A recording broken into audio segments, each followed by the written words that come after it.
everybody, Mike here and Tiffany. Another edition of Daddy's New Addiction brought to you by Hot Moms Dinner Club.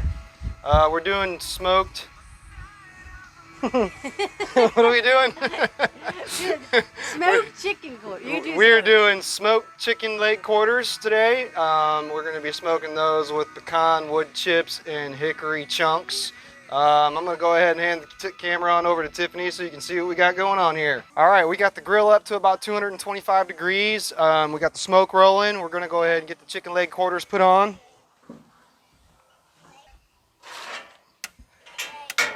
One of the things you want to know about doing chicken, or any chicken, especially the chicken quarters, you want to do skin up.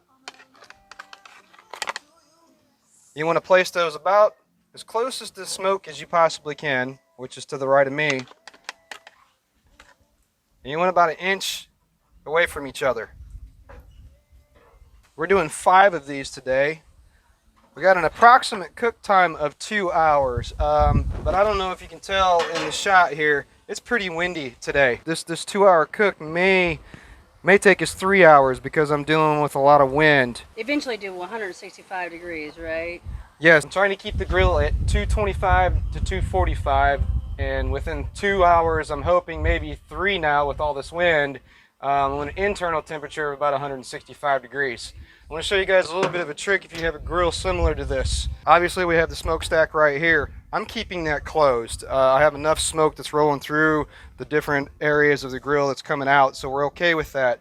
But if we come over here to this side, Oh, you got your... I learned a trick from a guy on YouTube. One of his things, he was dealing with a cold day that was windy. It's 80 degrees here, but very windy. We got like 30-mile-an-hour wind gusts. So I went in and took some aluminum foil and just kind of plugged up these 2 holes. I got 1 hole still open, that way I can still get oxygen to the fire and keep that heat going. It's best on especially a windy day like this, just keep the lid closed. Cook it for an hour and then come back and check it. All right, so we're going to go ahead and get these chicken leg quarters ready. We're about maybe 2 hours away from throwing them on the grill. So we want to go ahead and get these guys lathered up and let them sit in the refrigerator for that time before we grill it. What I have here is extra virgin olive oil, and I squeezed some lemon in with it right there. That's going to add a really good zest to contrast the seasoning that I'm going to sprinkle over the top of it. So we want to go ahead and brush these guys on. We want to get every inch of these coated really good with this oil and lemon.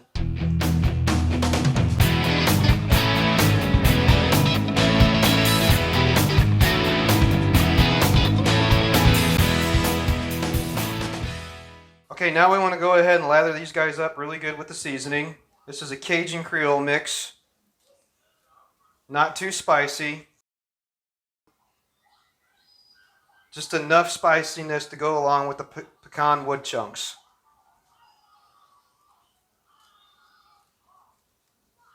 Oh, so you're doing pecan this time. That'll be good. The lemon and the pecan go together real nice.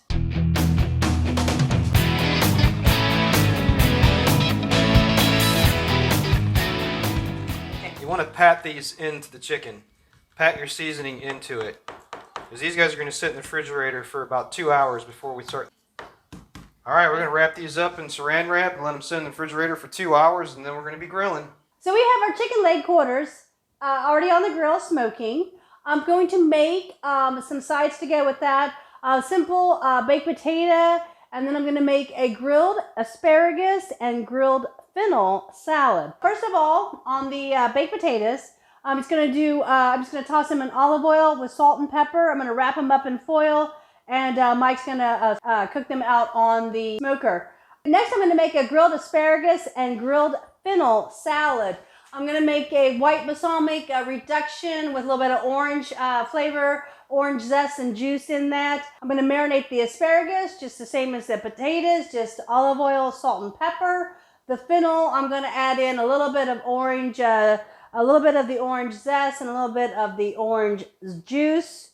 And I'm also going to make, more like sort of for an appetizer, I'm going to make some blackened shrimp with watermelon salad. We bought a delicious watermelon at White Hill Farms when we also picked our strawberries that are going to be for our strawberry pie that we're having for dessert. We went just north of here to Carthage, North Carolina, and we picked up At White Hill Farms, we picked up watermelon, and we picked a bucket of strawberries. And you can watch Maddie and I make a fresh strawberry pie on the Hot Moms Dinner Club blog. And we're going to be having that for dessert tonight.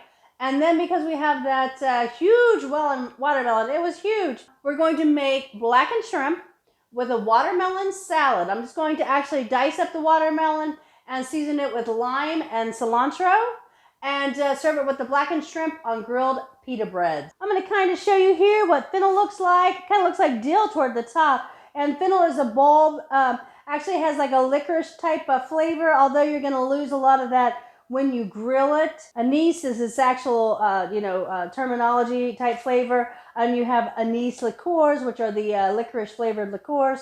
So we're going to do the white balsamic, a reduction of this white balsamic vinegar with some orange just to kind of drizzle on that. Like I said, it's going to be very simple preparation on the salad, simple preparation on the baked potatoes. We're really just showcasing our fresh produce here.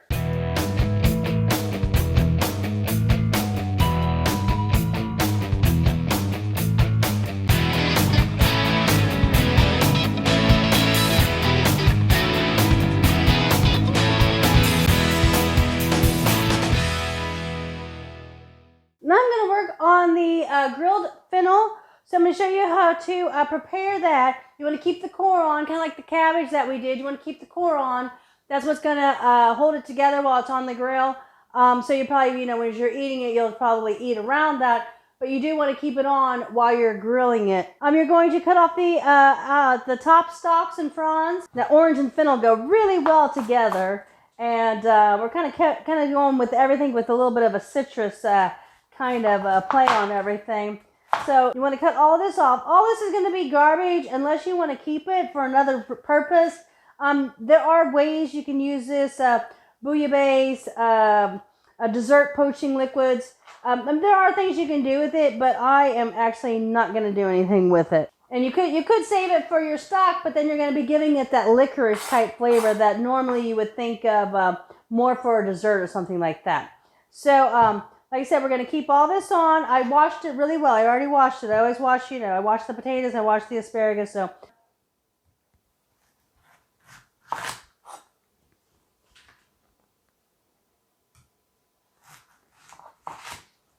instead, we're just going to grill them off like that. We're going to keep that core on there. Wow, you can really smell the licorice. Wow. All right, so we're going to lay them out in the casserole, and I'm going to sprinkle the marinade on them. In here I have orange zest and juice. In here I've got a 1/4 teaspoon of dry mustard. I'm going to kind of mix that up. I'm going to put about a shot of white balsamic vinegar in here. And then the same on the oil. I'm going to put a tablespoon of that in there as well. Mix all that together. Now it's just going to be a touch of flavor for these because I'm also making that white balsamic orange drizzle. So it's like a reduction of balsamic vinegar, but it's going to be a white balsamic flavor with the orange zest and juice as well. So I'm going to sprinkle these on. I'm also going to put some salt and pepper on these. I just did one fennel. I don't know that Maddie will eat this, so I just did one. I mean, you're more than welcome to double this up. All right, we're gonna let those set. They're just gonna take about 15 minutes on the grill when the time comes. Next, I'm gonna show you my white balsamic reduction. It's actually an orange white balsamic reduction. I'm gonna put the balsamic vinegar in here. I just did 1 cup because I didn't want a whole lot. Now this is gonna reduce down to a small amount. But just do 1 cup of the balsamic vinegar and then the orange zest and juice again. And we're just going to reduce this down on the stove. We're going to put it on low since there's just such a small amount here. We're going to put it on low. We're going to reduce it down until it makes a syrup. You're actually going to stop it right before you think you would because when it cools, it's going to become thicker. So I'm going to get this on the stove on low. And then we'll come back to it whenever it's reduced sufficiently.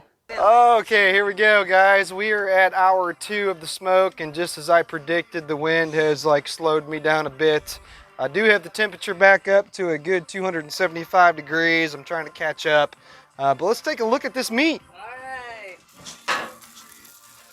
And they're Looking good. yes, and they're looking really good. Base right here that I made is a little bit of Worcestershire sauce and some balsamic vinegar. Just to get a little bit of that vinegar taste inside there to reduce some of the smoke. And the reason why I'm doing this is for two reasons. One, I just want to put that flavor in there. But two, I've had so much more smoke than I have had heat in the last 30 minutes because it was so windy. The wind is now gone, so now I'm going to be able to maintain that good temperature for like maybe the next 45 minutes. And I think this might reduce some of the smoke flavor because, like I said, I had more smoke than I did heat for a good hour almost. But I think it's actually going to add some really good flavor to it. So these are just some things that you got to think about when you're smoking food. There's so many different elements and things that prevent you from getting good temperature or a good smoke. And I really think this is going to be a key flavor to these chickens.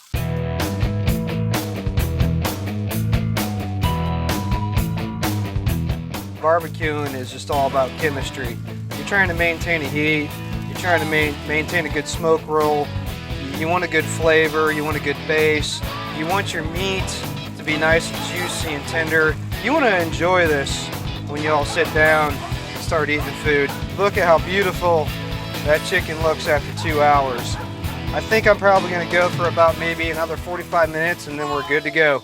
One of the things that I've learned on potatoes when you're grilling them, you want to put those guys right on direct heat. They're going to need about 350 to 500 degrees. You're going to cook those for about 45 minutes to an hour. So being that we're in direct heat on the chicken, you want to do these guys right up on straight direct heat. Try to get that temperature in there because they really need to cook inside. You want to do 1 hour on direct heat. Let them sit for about 5 or 10 minutes. Then we're going to unwrap them and give them a good crisp layer on the outside skin. So we're really close to having these guys done. Yeah, they're getting real close. All right, so you see your vinegar is starting to boil up. You need to take it off. We're just going to let it cool down slightly, and then we can put it into another container. Right now, it is super, super hot, okay? But you don't want it to cook any further because otherwise it'll start to burn, okay? That's how you make the white balsamic vinegar. That's also how you make the dark balsamic vinegar, but the dark one will be almost like a black drizzle on your plate. This is going to be more like an amber colored. Now I'm starting the last dish. I'm just going to dice up the watermelon. I'm going to take all the seeds out of it. I'm just going to make small cubes on this, and then we're going to toss it with lime juice and cilantro.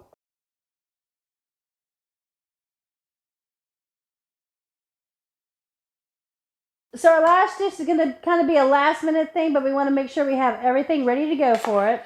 So I've got our shrimp here. It's been thawed, rinsed, and then strained. And then we'll toss into the blackening seasoning, and we're going to cook it off last minute. And we're going to toss that diced watermelon with the lime juice and the cilantro. All right, so we're just going to pop the potatoes on, and we're going to get a little bit more heat on this grill before we do the asparagus and the pita breads. Go. All right, so we're just going to finish up our watermelon salad. We're going to toss in the fresh cilantro here. Hey, Maddie, how is this watermelon? You've kind of been eating on it for a while. Is it good? Yeah? Extra tasty? We're just going to sprinkle the watermelon lightly, very lightly with salt and pepper, okay?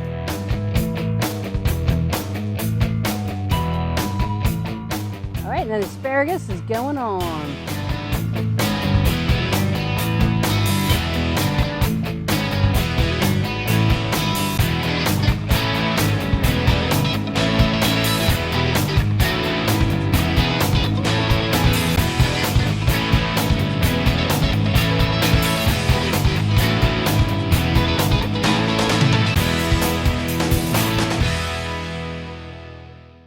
Alright, so here we are again with another meal. Hot Mom Center Club. Today we made the smoked chicken leg quarters, grilled fennel and asparagus salad. Our oranges almost look like blood oranges. I think they got cross-pollinated a little bit there. The orange and white balsamic vinegar that we reduced down there. that we drizzled on top. It almost looks like an orange marmalade, but it's going to be acidic in flavor from the reduced vinegar.